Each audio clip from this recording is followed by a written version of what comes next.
everybody, what's going on? It's Egan Media here, and these are all the art books that I currently own. Now, if you've been a fan for a while and have watched a specific select amount of my videos, you've probably heard me mention these art books that are currently sitting on my lap, but never once in any of those videos did I go out of my way to actually show you guys the art books that I was talking about. And it's only been in recent years to which I actually started collecting art books, and I've real quickly fallen in love with collecting them. If you guys know me, you know that I absolutely love art. I mean, it's not like I made an entire video talking about who I think is the greatest artist in Weekly Shonen Jump or anything like that. That'd be preposterous. But enough of me shamelessly promoting a video that I'm honestly very proud of. Instead, I'm gonna show you all the art books that I currently own. So with that being said, let's not waste any more time, jump right on into it.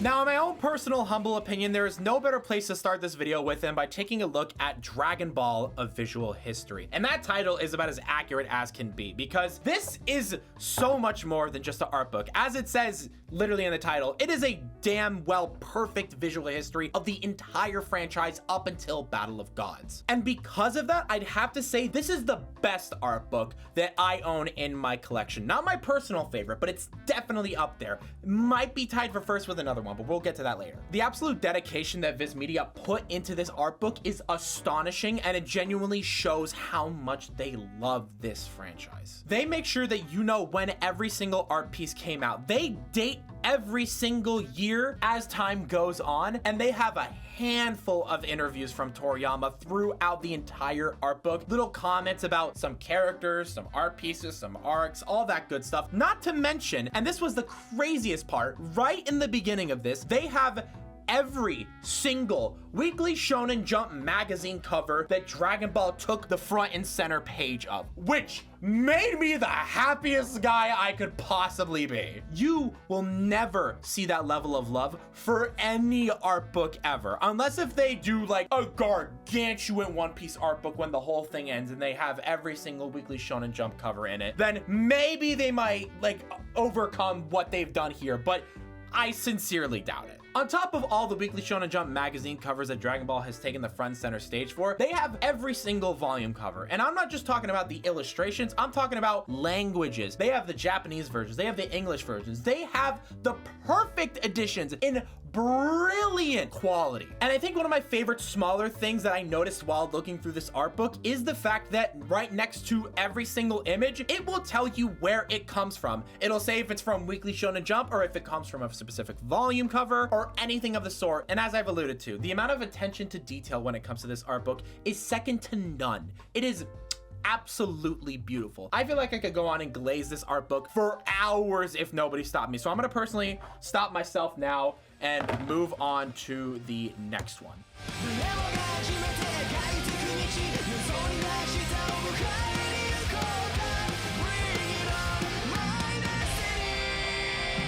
Up next, we got the D.Gray-Man art book, Noche by Katsura Hoshino. And something fun that I didn't know about this art book was that it even existed. If it wasn't One Piece, Bleach, or Naruto, I just kind of assumed that anything got shafted and then some series got a box set like Rosario Vampire or like Claymore. To see that D.Gray-Man got an art book out of all things was quite frankly just astonishing to me. So I'm really happy this exists, because if you have never seen any art from Katsura Hoshino, just please do yourself a favor and just as a base entry level, go take a look at every single volume cover of D.Gray-Man. Take a look at how detailed they are in the early stages, and then just continue to go along and look at how beautiful and experimental the colors get with some of the later volumes, which by the way, those are the exact two words that I would use to describe Hoshino's art style. Beautiful and experimental when it comes to the colors. Full disclosure, never seen anybody lay down some colors like Hoshino does. In the beautiful sense. Kohei Horikoshi does a really great job at laying down colors, but they're not as beautiful as Hoshino does. It's not a contest. I don't know why I'm talking about it like this. One thing that I do have to say about this art book that kind of threw me off the first time I got it was the fact that the illustrations are not in chronological order from which they came out, which to me and in my perspective, if I'm going to be looking through someone's whole like arsenal of just art, I personally like to look at it in a chronological order so I can just flip the page, flip the page, flip the page, and then start to see some improvement in the overall art style. Because it's a nice journey to go through when you're looking at it in the full color, but that is something that this art book does not offer. Like, the very first proper page is from the very first one shot or the very first chapter that Hoshino did for D.Gray-Man, and then the very next one is something from like halfway into the series, and at first I was like, oh, that's a choice. Okay, sure, yeah. It threw me off a little bit, but in no way, shape, or form is it like a deal breaker. If you're a D.Gray-Man fan, please go ahead and get this. If you just like beautiful art in general, please go get this, because this is a top pick for just beautiful art altogether.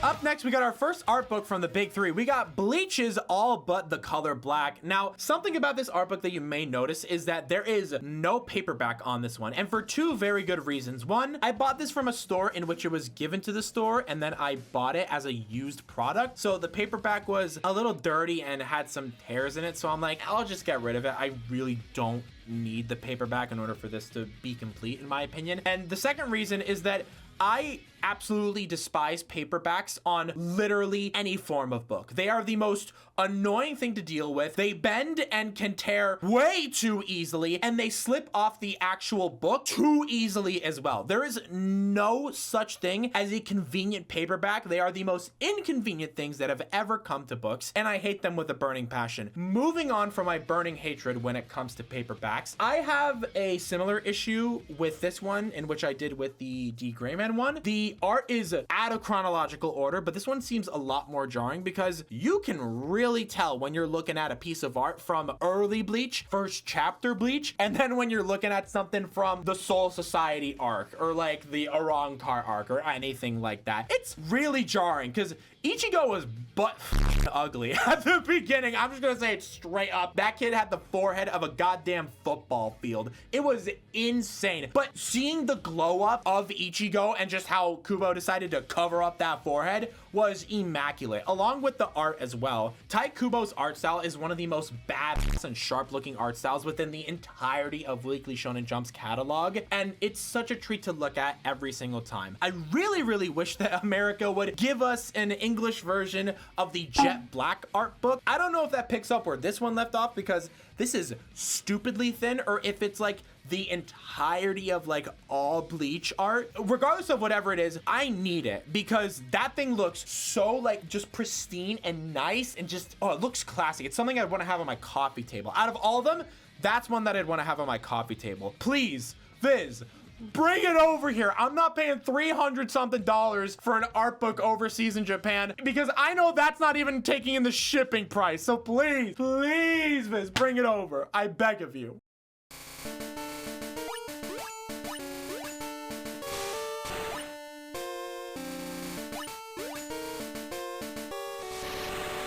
Up next, we got another art book that has no paperback. We got the Pokémon Adventures art book. Something that's a little bit unfortunate when it comes to this one is that we don't have the volume covers or any of the art that was done within the first 9 volumes of the Pokémon Adventures series because the art at that time was done by a different artist, by Mato. And so they had Satoshi Yamamoto replace her. Satoshi has done an amazing job with not only replicating that art style, but overall just doing a great job at breathing life into all these characters with their own interpretation of the character designs. They stick pretty faithful to the games and what Ken Sugimori has drawn for these characters, but they do tend to tweak some little things here and there, and it's greatly appreciated because, as I was saying, he manages to breathe a new life into all these characters, all these Pokemon that you really don't get to see anywhere else. Not from the anime, not from the Pokemon cards, not from promotional material, not from anything else, and I genuinely love that a lot. The Pokemon Adventures manga Manga is one of my favorite manga, if it wasn't obvious enough by some videos here on the channel. Love you, dubbing community. But one of my favorite things when it comes to this art book is the fact that they will take some of the volume covers and they will separate each individual character or Pokemon and show you how they were drawn individually, which means that they didn't just like slap Groudon and Kyogre in the background and then just put Ruby and Sapphire in front of them. They actually took the time to draw Kyogre, Groudon, Ruby, and Sapphire, and then put them on each other, which is something that I don't think I've seen anyone else do, much less put in an art book. So if you're a fan of the Pokemon Adventures manga series, they got an art book for it, and I genuinely cannot recommend it enough. Some really, really awesome behind the scenes stuff here. Very awesome, very much so worth it. Pokemon Adventures, go read it. All right, up next, we got an absolute chonker of an art book. We got the Haikyu art book. And before I say anything more, look at how gargantuan this thing is. I don't know what the executive decision was to give the Haikyu art book this sort of love and attention and size, but I am all here for it, and I wish that so many Viz Media art books were exactly like this. The only other ones that I can think of are the One Piece art books. Those things are insane. Every single time I've gone into a Barnes & Noble and seen one of these bad boys just sitting on the shelf, I always look at it and go, is today gonna be the day that I take you home and put you on my shelf? And the answer has always been no, except for recently. Me, my girlfriend, and a friend of ours were hanging out at a Barnes & Noble, and they had this exact art book, but the paperback was torn a bit at the top. Very noticeable, very noticeable. So my girlfriend was like, oh, I wonder if we can get it at some like discounted price or whatever, just because, you know, it is damaged. And then out of nowhere, like right after she said that, here comes a worker, and without a seconds wasted, my girlfriend goes, hey, is it okay if we can get like some kind of discount on this since, you know, it's damaged and all that stuff? And without a second wasted, the lady goes, yeah,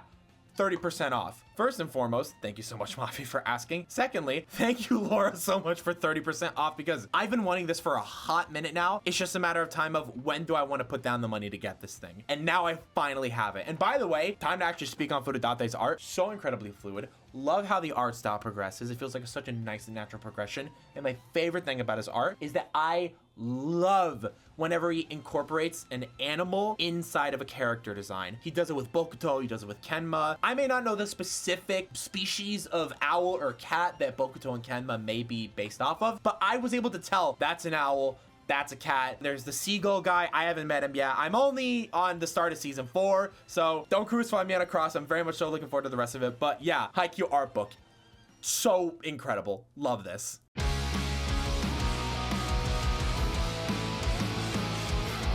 First up, we have the very first Naruto art book, Uzumaki, and this one. Hardcover. Little thin though, little thin, but I absolutely love this. I adore the early art style and feel of early Naruto, because something that I feel like I don't really hear a lot of people talk about is just how punk early Naruto really was. Like, if you go back and look at a lot of the like color spreads and stuff that Kishimoto did for the series, young Naruto is a massive punk. And I'm not even just talking about like his behavior and all that stuff. I'm talking about like the poses that Kishimoto would get him up in. And honestly, I'm all for that, because that fits with his character. I love this little small rambunctious child that just kind of like poses like a punk, where he's like, you know, doing something like that. And then, you know, later on he matures. I love that so much. This also isn't really in chronological order. It's all over the place, but honestly, this is the one that I'm the most willing to give the pass to, just because, I mean, it's a very nice presentation hardcover. And then at the back of this, there's basically just like tutorial guide on how Kishimoto does his art. So, you know, starts with a sketch, then a rough sketch, blah, blah, blah, just keeps going his way down the road until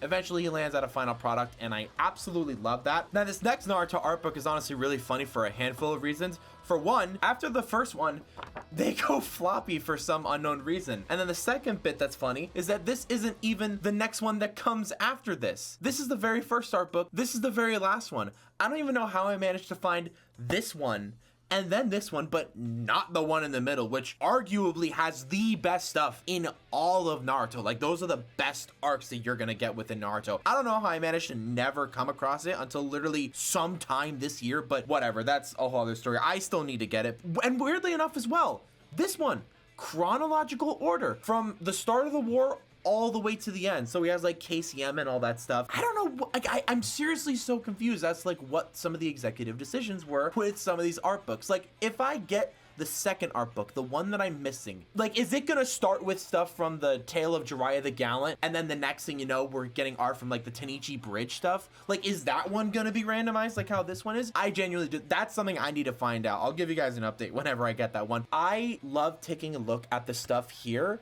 and then immediately going back to this, and it could only work with these two. I'm sure it could also work with the middle one just to see the full picture, but I love looking how Kishimoto's art evolved all the way at the end of Naruto and then taking a look at where it started at the beginning of Naruto, because Kishimoto's art style is so different from literally any other art style that I have seen from a mangaka, because it doesn't really flow. I want to see if I can find like a proper image that kind of gives off what I'm trying to describe. And as I'm trying to look, everything that I just said is proven immediately false. Something that I will absolutely say though, is that when it comes to hair, nobody has like super detailed hair. And that's very, very interesting, because even later on in Dragon Ball, a lot of these characters' hair was very detailed. You know, if it wasn't like a Saiyan's hair or something like that, you know, whether it be the shape or just the amount of lines in it. I mean, go take a look at any haircut that Bulma had, you know, it goes very detailed. But Naruto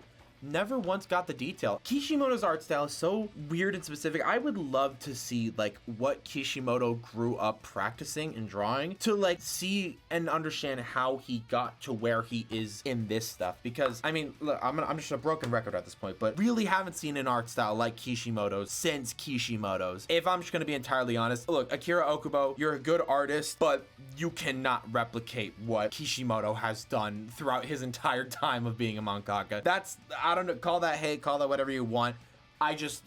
Nobody's doing it like Kishimoto does. That's all I'm trying to say. Anyways, on to the next art book. All right, let's get these next two out of the way. We have two JoJo's art book. Now, these two are the worst offenders of my least favorite things when it comes to art books, because neither of these cannot have their paperbacks on them, because the underneath is just very plain and very basic, and I'd rather have these on them than just have the title of the art book on it. With that being said, this is a great art book. This has, I mean, both of these. I'll talk about both of these at the same time, honestly. This one goes up to part 4. This one goes up to part 5. I don't know why this is as big as it is. It is genuinely ridiculously gargantuan, and for no reason. Genuinely for no, it's JoJo's, that's why it's as big as it is. No, both of these art books have really, really high quality art when it comes to the illustrations that are shown in here, which I'm not surprised by, because I mean, it's Shueisha, they're gonna give us the good quality stuff, but it's also just because of the fact that this is stuff from so long ago, and also due to the fact that JoJo is a global, now it's a global phenomenon, but back in the day it was just kind of a Japanese phenomenon. It didn't become a global phenomenon until that 2012 anime came out, you know, everything continuing onward still to this day. But I'm so happy that, you know, they even have this stuff nowadays. I seriously think Araki is such a monster of a genius when it comes to literally anything he does, whether it's his characters, his art, mainly his art. This guy does some of the weirdest shit I've ever seen in art, whether it be the way he stretches limbs or stuff like that, whether it's because of Hamon or not. I swear to God, I've seen some whack panels of Dio's leg where that thing is way longer than what it needs to be, and it's probably in here. I'll say that right now. This one in specific, I don't really have anything too exciting to say. It's just a great art book that goes up to part 4, and then it also has some stuff before Araki like became popular and started, you know, doing a bunch of JoJo stuff. Here we go. We have some stuff from Bao, which is really, really interesting. Hardcore JoJo fans know what this shit is. And this is really cool to see, because I mean, I feel like Araki has slowly slipped everything he's done just kind of into like his more modern stuff. I know there's an illustration in here or some mention of a one-shot that he did. This one, however, even though this has a book size that's literally bigger than my head, I'd recommend this one over this one just because it has more parts. It is bigger, it is grander, and in the beginning it has, well, maybe not modern as of right now, but modern in the time in which Araki drew this, art depictions of a bunch of characters from parts 5 all the way back to one. And it's really, really interesting to see all these characters because, I mean, like I said at the beginning of this, Araki's art style is so weird and it changes so drastically between each part. So to see some of these characters redrawn, you know, in his modern art style is so nice. I adore this so much. Also, the art that came out for part 5, I feel like we don't talk about that enough. Araki was on some next level when he was making art for part 5. I'm gonna say that much right now. Okay, that's enough of me glazing JoJo because I got a lot more glazing to do with down here. And we're almost done, so buckle in. I'll shine it down and make tomorrow bright.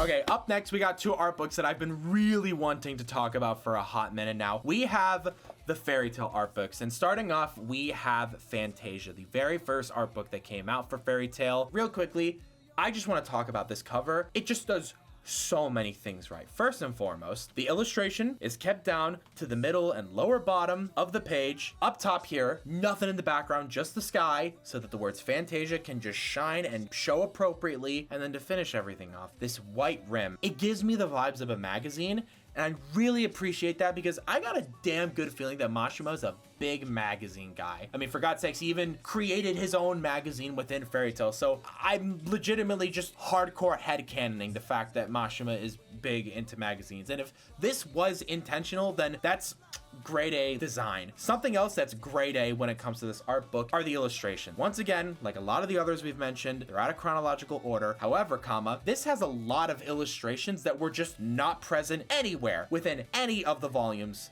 of the manga. And I'm not just talking about like a quick little cute sketch of like Natsu or Happy or anything like that. I'm talking like full-on dedicated illustrations that my did not see anywhere while I was reading through the manga. It follows up with it as well in the second Fairy Tail art book that unfortunately I do not have, called Harvest. But what I do have instead is this bad boy, Magnolia. If I were to describe this is basically just an omnibus version of both of the Fairy Tail art books. So this has all the contents of Fantasia and all the contents of Harvest, plus some new stuff that is super, super recent. I got very lucky opening up to the first page that I wanted to open up to. This is an illustration right here from the most recent video game, and the very next illustration is from a little special chapter that he did that takes place right before the events of Fairy Tail 100 Years Quest, and this is just an absolutely gorgeous image. Mashima really, really just does love these characters with his whole heart, and it's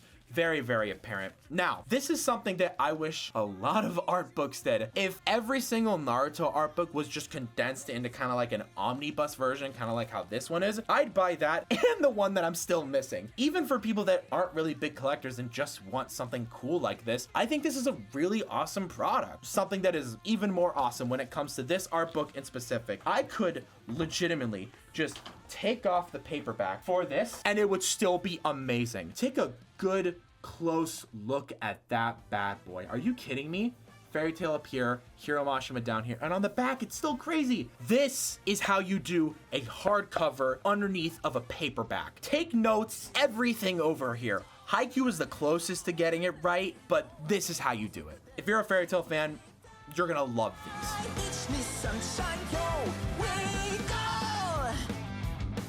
Alright people, we're going out with a bang with these last 3 art books because they are big chunky boys, just like the Haikyu ones. We got all 3 of the color walks from One Piece, the first one going from East Blue all the way to Skypiea. Then we got the second one going all the way from Water 7 to the Paramount War. Then we got the very last one, or most recent one I should properly say, starting from the New World going all the way to the beginning of Wano. Kinda wish they just waited to put everything of Wano into this one, just because I love Wano and I really would have loved to seen all of those color spreads and anything colored art that came from Wano in this, but I can't sit here and act like I'm not gonna get the 4th one whenever that comes out. These art books are about the closest you're gonna get to quality quality in terms of how Dragon Ball visual history had quality. And what I mean by that is when it comes to the One Piece Color Walk compendiums, they have some of the best interviews that Oda has ever given or just ever had in general throughout his time being a mangaka. So much so to the point that when I got these first two color walks right here, I had got them with a friend of my mom's that she had known like forever growing up, and she's a longtime family friend. And I was telling her, you know, all about the story One Piece and, you know, like the art and the author Ichiro Oda himself. And the first day I got these, she asked me if she could take these to bed so that she could read the interviews and take a look at Oda's art. And then the very next day she gave them back to me, and she basically just said, I absolutely love everything that I just saw in here. That man is a genius and he is such a wonderful man. The craziest part about that entire interaction, that entire everything, is that she knows nothing about any of this stuff. Nothing about anime, nothing about manga. Like, she gets it, she knows what it is, but she doesn't know anything about it, right? And the fact that she was able to take a look at the art and read some interviews from the mangaka and come out with that perspective, I think that really says a lot as to what kind of story and what kind of person One Piece and Eiichiro Oda are, and the overall impact that they can have on somebody who's not even necessarily a fan of the series. This was her first time interacting with this franchise, and she came out with such a positive perspective. It's that kind of quality that I think a lot of these other art books just don't offer. And it's another reason why, you know, I mean, goes without saying, One Piece is just the GOAT. I'm very excited to get the next Color Walk opinion. I'm sure that's going to be years down the line so that I can continue to read all of those interviews. Because when she gave them back to me, I immediately went and read those interviews just because I needed to know what he said for her to say everything that she said. But with that being said, I'm pretty sure that's all I have to say about these art books. And with that, that is going to be the end of this video. If you guys have enjoyed, please be sure to go ahead and drop a like down below. Subscribe if you guys are new, and comment down below, what was your favorite art book that I talked about? Do you own any of these art books? And what are some art books that you are wanting so badly? Because let me tell you, I want those Soul Eater art books, and I will do anything to get that My Hero Academia Kohei Horikoshi art book. Just you wait. That will be like, you're going to see a community post on this channel when I get that one. But with that being said, my name is Media, and I'm going to catch you all in the next one. Take it easy.